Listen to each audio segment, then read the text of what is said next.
Ito introduction na tayo. Yun na yung coverage yung training natin for the syllabus. So last 4 minutes na tayo.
Okay, let's start. It's already 7:45.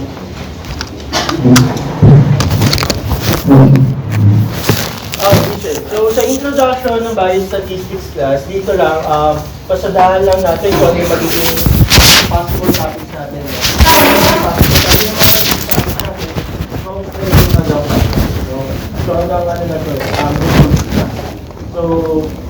Ang matatake lang natin for the training is yung mga population, sample, types of variables, tapos kung paano kinuha yung mga sample.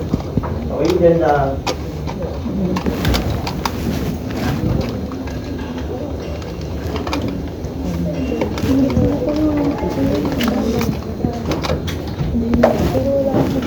today meron tayong dalawang PowerPoint. Okay? So after the discussion, later i-send ko naman sa GC yung dalawang PowerPoint. Okay? Okay, so biostatistics class, this the application of statistics. Okay? Mathematical methods for data collection, analysis, and interpretation. Pero alam naman natin, di ba, sa ibang sa courses ka sa class, basic statistics talaga. Okay? For the usual, lahat talaga ng courses meron talagang staff, no? Especially pagka second year. Lalo na sa old curriculum, no? Kasi lahat tayo gumagamit ng thesis pagdating ng fourth year, no? Kaya kailangan natin yung subject na statistics. Pero when we say bio, no, biostatistics, application po siya to biology, medicine, and health sciences po. So, ginagamit po ang biostatistics pagka mga allied health courses po. Okay? Pero pagka yung mga education na courses, basic statistics po yung ginagamit. Yun lang naman yung difference ng dalawa. Okay? Ng basic stats sa biostats. Okay? Again po, pag biostats, allied health courses po. Okay? So it helps researchers and healthcare professionals, okay, to design studies, collect data properly, okay, to analyze results, then draw valid conclusions, and last, apply findings to patient care and public health po. Okay? The biostatistics. Okay, so what are the branches or types? No? Later, madi-discuss pa rin naman natin to. Pero since introduction kasi to, dapat talaga this is the first lesson, yung mamaya that's the second lesson. Kaso, dalawang Tuesday, wala tayo, no? Okay, sige. So, pagsamahin na natin. So, for the branches po, we have descriptive and inferential statistics. Ano pagkakaiba ng dalawa? Pag descriptive po, it summarized data lang po, no? Yan lang yung mga walang interpretation. For example, computation lang talaga. Yung mean, median, mode, for example. The standard deviation, yung mga measures natin, no? Measures of central tendency, measures of dispersion, yun po yung mga descriptive statistics natin. Yung nasa MMW natin last sem, yun po ay descriptive statistics. Okay? While inferential statistics naman po, make predictions or conclusions about the population from our sample data na po. Ayan, meron na tayong mga hypothesis testing, nag-ano ba na tayo, correlation and regression.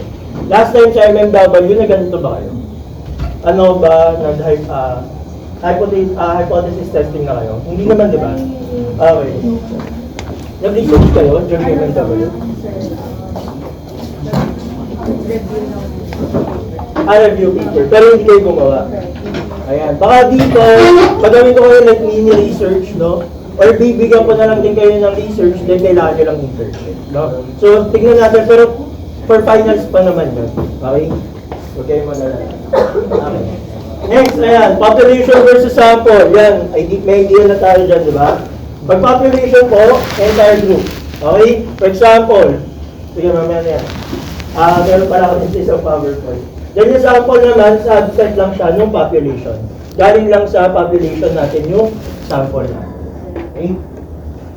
Ayan. Then for the variables, we have two. The quantitative and qualitative. Pag quantitative po, ito yung tinatawag natin yung numerical variables natin. Okay? Continuous po, no? Ayan, for example, yung mga BPW, discrete, no? Number of children, yun po yung mga quantitative. From the word quantity, no? Yung dami. Well, the qualitative po, or the categorical, tinatawag natin, meron tayong dalawa. The nominal and the ordinal. Good morning. For example, sa nominal, yan yung mga blood type. What else? Gender. Pwede, no? Then for the ordinal po, yung mga disease stage po. For example, di ba pag sa mga healthcare, ano yun, sa mga tawag dito, yung mga maxi-care, gano'n. Di ba pag tatawag kayo, i-ask pa kayo yung pain kung gano'n kasakit. Rate 1 to 10. Parang gano'n, di ba? So, dito po pumapasok yun, no? For the ordinal. And next, ayan, measures of central tendency, alam niyo na, then the measures of dispersion. For the probability and distributions, yan, for the, I think sa methods pa ito papasok, no? Yan, meron tayong mga normal distribution, binomial, and Poisson distribution. For the hypothesis testing, ito sa finals pa ata ito, no? So we have the null hypothesis, so ibig sabihin, no difference or effect. Nagkakaroon tayo dito for the null hypothesis and alternative hypothesis dahil sa p-value natin. So if naalala pa, meron tayo dalawang margin of error. Tama? The 0.05 and the 0.01. Anong difference ng dalawa? Naalala pa? Pagdating sa p-value natin, yung tatawag natin alpha. Pag 0.05, yun yung ginagamit natin yung mga typical na lang, na research, no? For example yan, sa ibang subjects or sa mga PE, gano'n, okay lang yun. No? Pero pagdating po sa atin sa biostat, lalo na pag-health po ang natin o mga gamot, ang margin of error talaga natin kasi magiging mahina talaga tayo dahil gamot po. 0.01 ang ginagamit sa headphone. Okay po? 0.01. Pagka yung usual research lang, 0.05 po ang margin of error. So, paano napapasok si null hypothesis at si alternative hypothesis? Pag gumagawa tayo ng research class, meron tayong hypothesis, tama? Okay. So, dito po sa p-value, pag less than 0.05, or yung sabi nga natin, we have common threshold no, na 0.05, statistically significant. Paano nangyayari yan?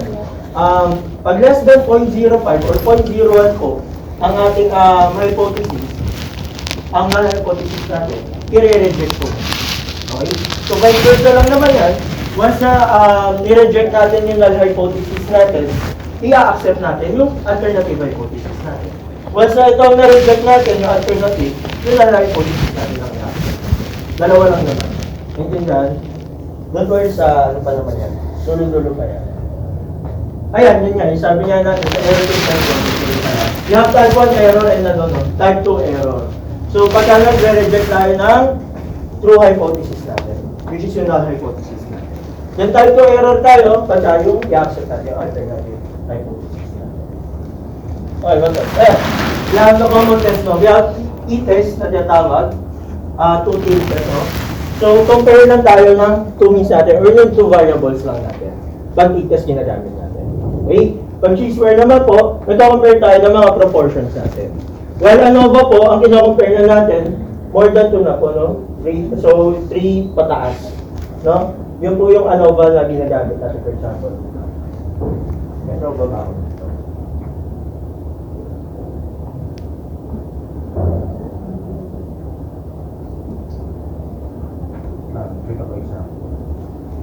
Ayun, may ANOVA pala ako dito. So, sa ANOVA, ano ito yung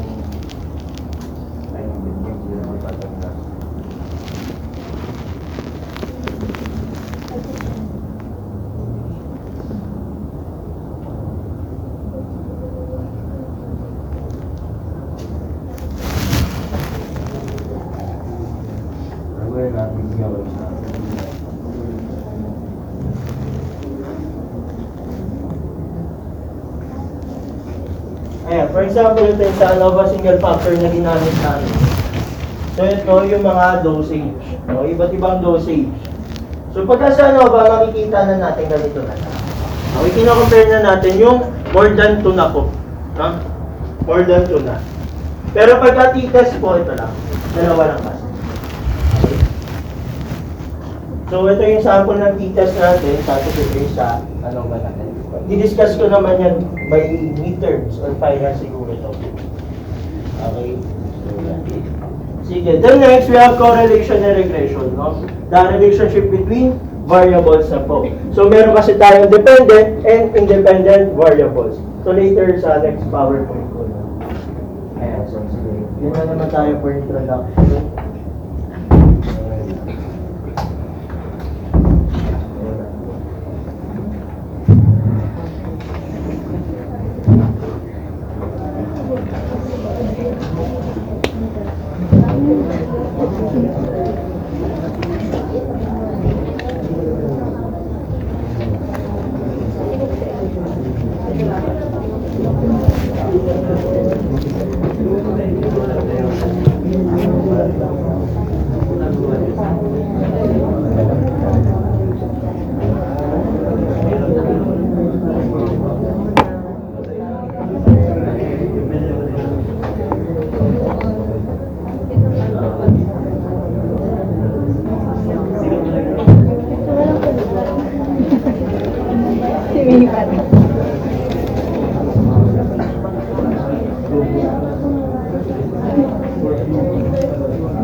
Dado ko lang yun.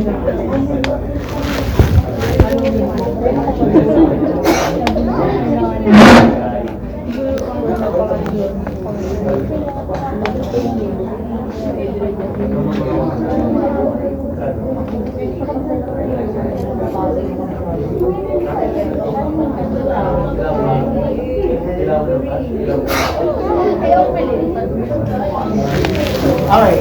Sige, continue tayo. Okay, for area of statistics, meron tayo, ayan, descriptive and inferential statistics. Tawag, sabi natin kanina. So, ito na po yung ano? Traffic eh. Nangyayari ako yung traffic na yan. Ngayon lang tatanggap ng data, next week hindi na. Okay, descriptive statistics po. Sabi natin kanina, that we draw data focuses on what the data shows without making conclusions beyond. Okay? So, ang purpose lang natin to summarize, organize, and to present data lang. Okay? So again, sabi nga natin, ang methods include natin dito, yung mga measures of central tendency, measures of dispersion, then yung mga tables and graphs natin. No? So sabi ko, ito yung nasa MMW natin na basic statistics last semester. Okay? Descriptive statistics po. Well, the inferential statistics naman po, generalizing from data na tayo.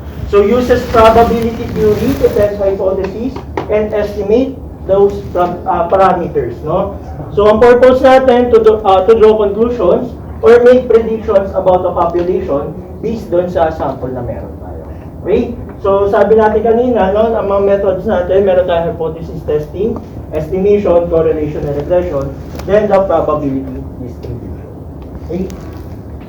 So what are the other branches or applications of statistics or bias statistics? So meron tayong applied statistics. Ito yung mga applying na tayo. Okay? Ginagamit na natin yung mismong statistics. Well, in mathematical statistics po kasi, probability theory, tsaka distributions, tsaka yung mga proving lang po. Okay? Kasi minsan, nakala natin, pagka math, puro computations lang. Hindi po. Magkaiba kasi yan, class, pagka-apply sa mismong math. Di ba may mga courses na BS Math or Applied Stats, mga Applied Mathematics. Pag applied mathematics po kasi, sila talaga yung mga more on computations. Well, sa mathematics po kasi, pagka major mo is math talaga, proving and theorem po kayo. Okay? Let A plus B, puro ganun lang. Okay? Nagko-compute pero more on proving po. Unlike po kasi ng applied, talagang nagsosolve. Yun po yung difference na talaga. Then last, we have the computational statistics or the data science. No? Using computers na algorithms and programming to analyze large data sets. Yan eh, minsan di ba gumagamit na talaga ng program, no? Para PSA, di ba? Yan yung mga gumagamit na ng mga malalaking ano talaga ng data. Okay? Computational statistics. Yan. So ito, balikan natin the sample and population. Again, pag population po, entire group, no?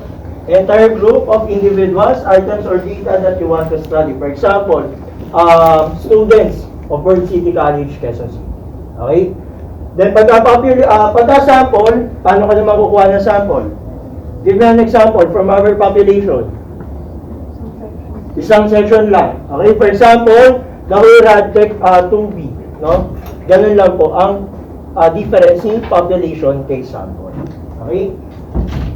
Then next, ayan. Sample, sabi naman natin, a subset of the population chosen for actual study or observation. Used when studying the whole population is impractical or impossible. Kaya kumukuha na tayo ng sample. Okay? Should be representative of the population. So kung ano yung population natin, dapat doon lang tayo kukuha ng sample. Okay? Hindi po pwedeng iba yung population nyo tapos iba yung sample nyo. Isa lang po dapat. Okay? Ayan. For example pa, meron dito, all voters in the Philippines. Then yung sample lang natin, we have 1,500 voters surveyed in Metro Manila. Ayan. Now let's go to the type. Ayan, wala pa yung type compute ngayon. So, again, balik tayo dito sa qualitative. We have the nominal and the ordinal. So, sa nominal, yan nga sabi natin, yung mga gender, blood type, or yung color. No? Variables po ang topic natin dito. Ano ibig sabihin pagka variables ang unahan natin? Yun yung Sa research, anong variables?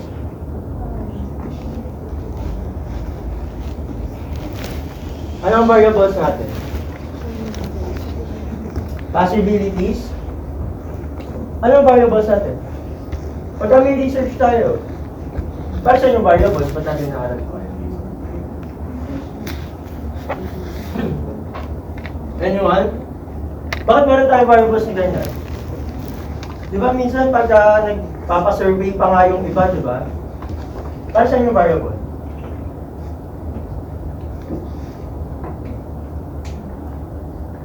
Para sa kanya yung variable? Ba't natin inaaral yun? Sabi natin kanina, population and sample, yung kasi yung mga target natin. Diba? How about variable? Bakit may mga ganyan?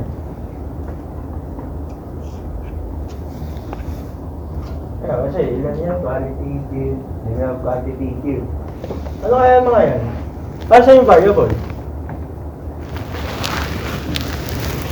Wala? Sabi natin, kanina sa qualitative, di ba, yan yung mga we have nominal and ordinal. Pag nominal, yan yung mga gender, blood type, or color daw. Pag ordinal naman, ito yung mga categories with meaningful order. For example, educational level. Yan yung mga primary, secondary, tertiary. Satisfaction rating, di ba? Pagka 5, excellent. Pag 4, satisfied. Di ba may mga ganon? Well, the pain scale, yan yung 1 to 10, kung gaano kasakit, di ba? Pag tinusok ka dito ng doktor, gaano kasakit yun, di ba? That's the pain scale. Para saan ang variable? If ano po, kung conceptualize po natin siya in your research, it's the factors that affects the population or the The subject. What else? That's correct. It will represent It will represent the the data. data. What else? Doon na sana factors kasi kailangan talaga when it comes to data. What else? An idea pa?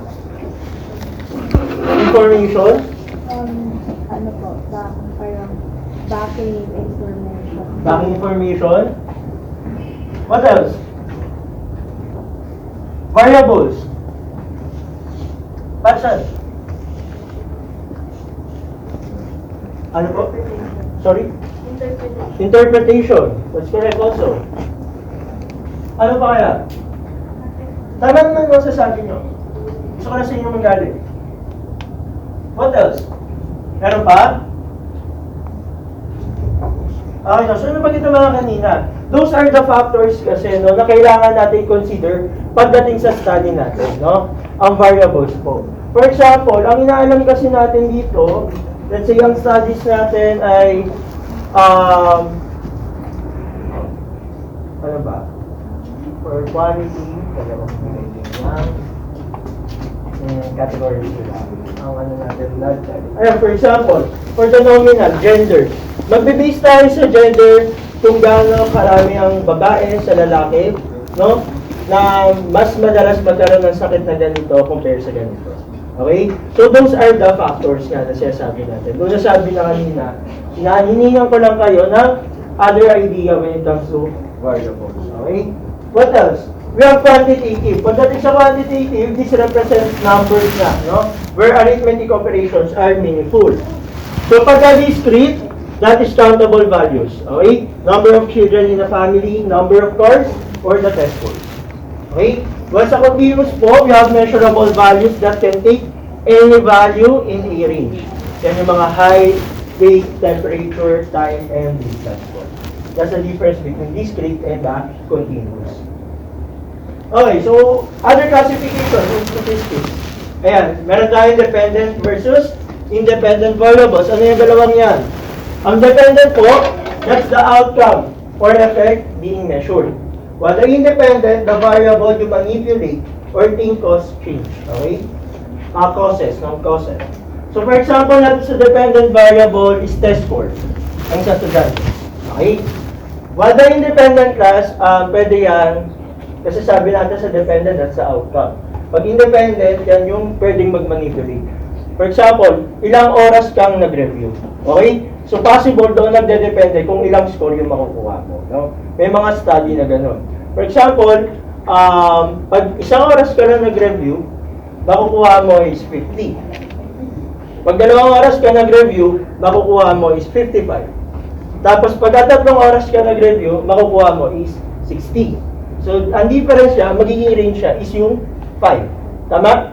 Kada nagdadagdag ka ng 1 oras, nagdadagdag ka ng 5 tama or knowledge yung nakukuha mo sa test score mo.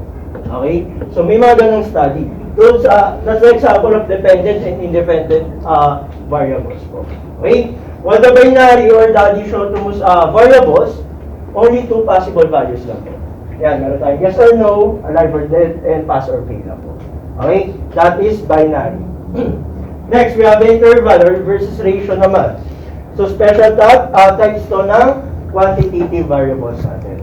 Pag interval po, yan po ang tinatawag nating equal intervals but no true zero. Okay? Yan yung mga temperature in Celsius, mga IQ scores. Okay? Again, no true zero po. While the ratio po, equal intervals and has a true zero. So, ratios make sense. So, yan yung mga weight, height, and income. No? So, possible yan yung continuous natin. Okay? For the quantitative variable. So, what are ways, no? Para makapag-collect tayo ng ating samples. Ayan. Una, meron tayong probability sampling. I think meron tayong 4 dito under probability sampling. So, every member of the population has a known chance of being selected. So, this considered more scientific and unbiased po. Pagka gumagamit tayo ng probability sampling. Ano yung una natin? Ayan, we have simple random sampling. So, every individual has an equal chance of being selected po. Okay? So, usually done by lottery method, by random number generator. Okay, for example, picking 50 students randomly from an entire school. Okay? Again po, simple random sampling lang. Okay? Yan po yung tatawag natin simple random sampling. While the systematic sampling naman, select every 8 element. Okay? From a population list after choosing a random string point. For example, dito inside the classroom, aside from this one, surveying every 10 customer entering a store. What else? For example, every 7 no, student inside the room. For example, 1, 2, 3, 4, 5, 6, 7 siya. Sa another 7, 1, 2, 3, 4, 5, 6, 7 siya. Naintindihan? Yun po yung tinatawag natin systematic sampling. Okay? Next, we have stratified sampling. So, population divided into subgroups, or itatawag natin strata. So, based on characteristics, like age, gender, or income, then random samples are taken from each stratum na po. So, ensures representation from all groups. For example, selecting students proportionally from each year level. For example, the freshmen, diba? The sophomores, the juniors, and the seniors. Yun po yung inaano natin stratified sampling. Okay? So, may chance lahat naman. Okay? Pero, again, unbiased po. Kasi, stratified tayo, no? Napipili naman natin kung sino. Then next, we have the cluster sampling. So, this population is divided into clusters, often based on location or groups. So, entire clusters are randomly chosen and surveyed. Ayan, for example, randomly selecting 5 barangays, okay, in a city, then surveying all households in those barangays. Okay? Pipili lang. Kesa naman buong Pilipinas, no? Again, sampling lang po tayo. Okay? Samples lang. So, pipili lang ng 5 barangay, pero lahat doon kailangan ma-survey. Okay? Lahat ng nandoon sa barangay. Sa 5 barangay. Those are cluster sampling. Then next, ayan, meron na tayo the non-probability sampling. Okay? Ano naman yung non-probability sampling? Not everyone, okay, has a chance of being selected. So, subject to bias but easier and cheaper. Kadalasan ito yung nangyayari. Dahil na pagka nag-thesis, pagka yung mga undergrad, di ba minsan pagka may mga tayo, kahit di natin kakilala, papasagutan na lang natin yung survey natin. Okay? Ito po yung mga non-probability sampling. Yan, una na, convenient sampling. So, selecting samples that are easiest to access. For example, interviewing people in the mall because they are nearby. Diba? Bukod sa interviewing, yun yung sabi natin kanina, diba? Pagka yung mga may pa-survey tayo, papasagutan. Pero aminin natin, meron din mga gumagawa na sa research, yung sila na lang din. Sibay lang nila yung pangalan. Diba? Hindi Di may iwasan. Pero yun po yung mga tinatawag natin mga non-probability something. Okay? Convenient lang sa atin. Kaya natin nagagawa. What else? Purposive or judgmental something. So, researchers selects participants based on specific purpose lang kasi. For example, choosing only expert doctors for a study about medical practices. Doctors lang naman kasi yung pwede talaga. Okay? Those are purposive something po.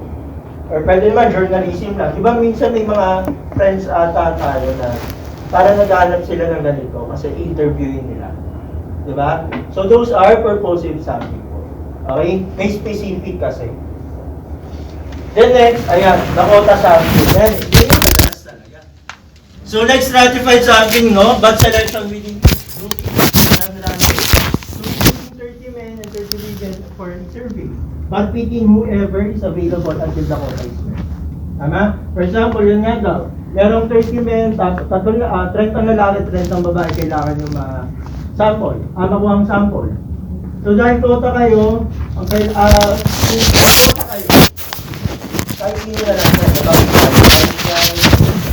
estudyante, tatay nyo, sagutin nyo na rin, nanay nyo kung kailangan. Tama? Those are quota something. Kahit sino na lang. Basta ma-meet natin yung quota natin. Meron pa, di ba, minsan parang kailangan natin sa sample natin is 150. So kahit sino na lang yung 150 papasagutan.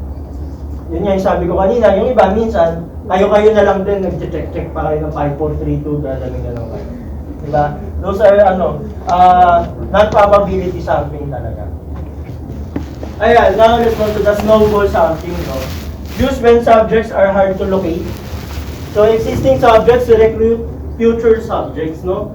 For example, studying drug users, where one participant refers others. Diba? Yung parang ang nangyayari kasi sa snowball something lang, nagre-refer lang tayo. Si may kakilala ka kasi, pwede mo itong pwede mo itong interview, pwede ka magpa-survey. Ganun lang, no? The snowball something po. Dahil may kakilala lang tayo. Ayan. So last, ano pa pala? Kala ko hindi na. Okay. For the frequency distribution, baka medyo na kayo doon. Kasi, do konti lang naman yon. The FDT po, frequency distribution table natin, by next week on ibigay. Okay? Tapos, central tendency tayo by next week. Dalawa lang tayo for next week. Okay? So ngayon, ano pa? Sige, I'll give you time. Sisend ko na yung PowerPoint ngayon to review. Para next week, bago tayo mag-start ng new lesson, magpapaquiz muna ako. Kasi wala pa ako ng record sa inyo. Okay? Wala naman kasing kaso kung activity or quiz ko siya ilalagay kasi average lang naman kinukuha din. So, about this. Ito lang. Kahit itong second PowerPoint. About this lang.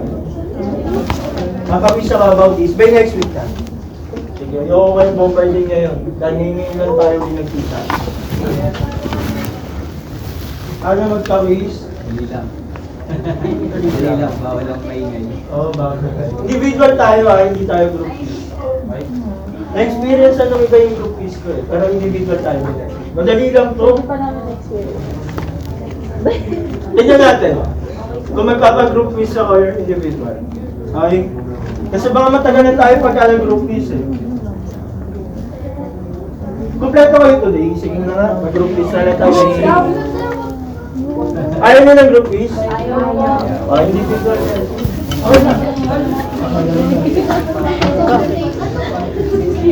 Computation, yun ang individual. So, hindi pwede ngayon kayo mag-group quiz. Kasi may midterms, finals, wala na akong group quiz. Ano? Individual na lang siya. Ano ba pinag-group quiz ko sa inyo? Ilan ito nga? Dahil hindi na ng topic.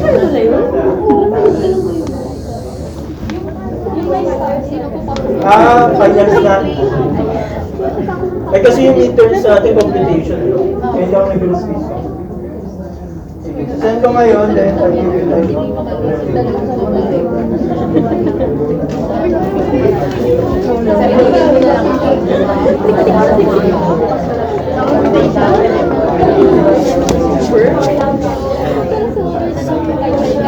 Maganda siya para sa mga late, ito lang topic natin, no? The introduction lang, tapos frequency distribution, tsaka measures of central tendency.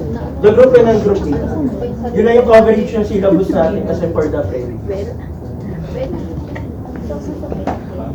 Send ko muna sa GC.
Ay mo, kasi yung mga sa laptop ko na lang.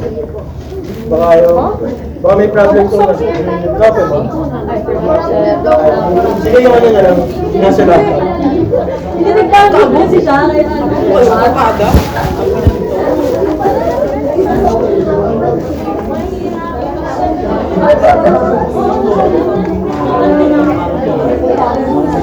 So starting next week, I expect ko may mga competitions na tayo. Hindi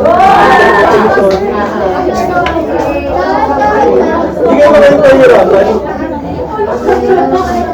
Ngayon basta rin, so wala akong pagod. Madali lang. Kaya natin ko. This time is 2030 now. Bangat na rin.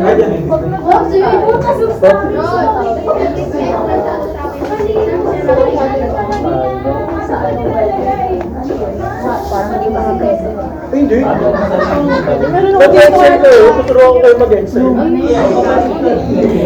Pagka na naman yung kids na ano. Kung tuloy naman na hindi kayo dati gagawin mo. Pesos isang madali. Kaso kasi may bayan. May bayan kasi. Kasi pag sa pesos kasi, input mo lang. Pero ito kasi, ito yung para sa inyo.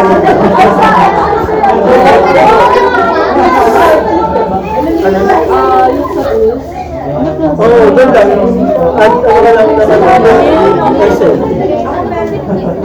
Kasi ang pwede.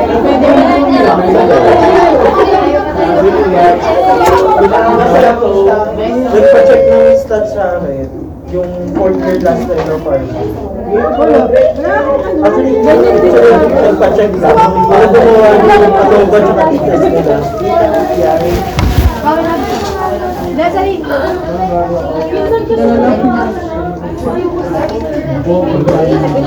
Kasi ano eh, kailangan ng input mo sa Excel.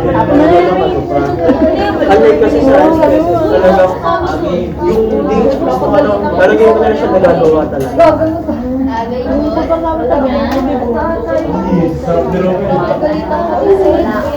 Magagalit kasi. Uy, magpapapalagay na kayo naman.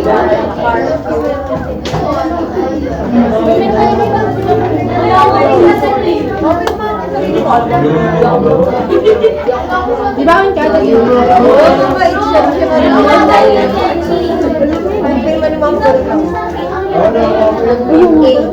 Doon kasi pwede rin naman yun, depende naman sa format na yung ibibigay mo ng professor. Pero sa isa po, kasi yun nga, mas madali taga-assess. Kaso kasi, bayan talaga. Unless, ano ba, pag meron naman talaga yung prof, no? Tapos, papayaran mo.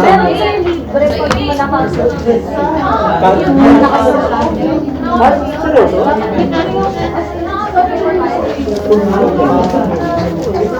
Hindi pa nila kinuklose Pag story mo yun pala, parang ilalagay mo lang yung yan na. nasa may domain. Tatry ko ngayon sa kapatid ko nga. Hindi pa tapos i-reset later. Nasaan naman na yan sa laptop? Ako meron sa bag.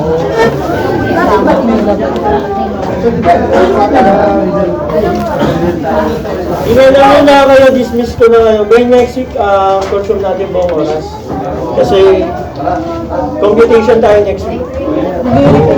Please, tsaka yung lesson. Meron ako tawag yun, hindi ko ng bag.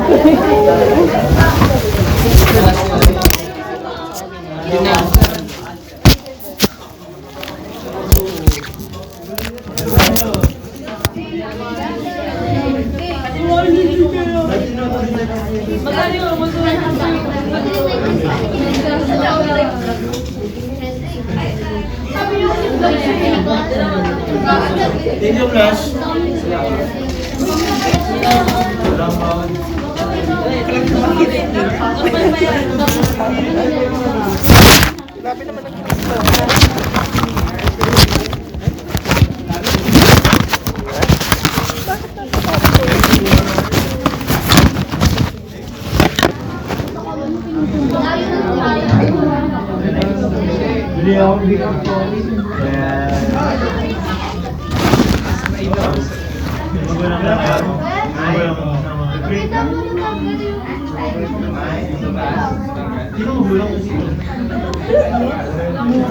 Wala, padula naman sila yan. Yung tuto yung ibigay sa inyo, 200. 200 lang. Hindi hanggang ano,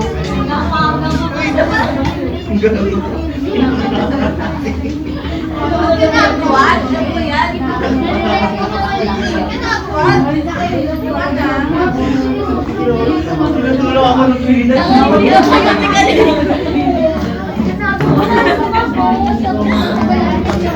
Lumigaw putik.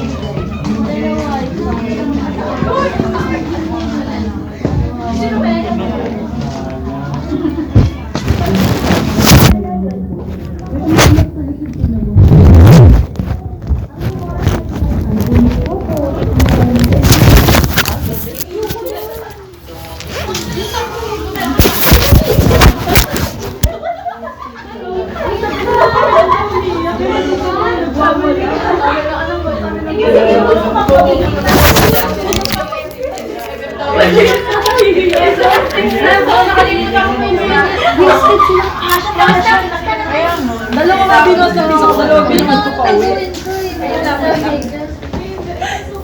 Sabi ko,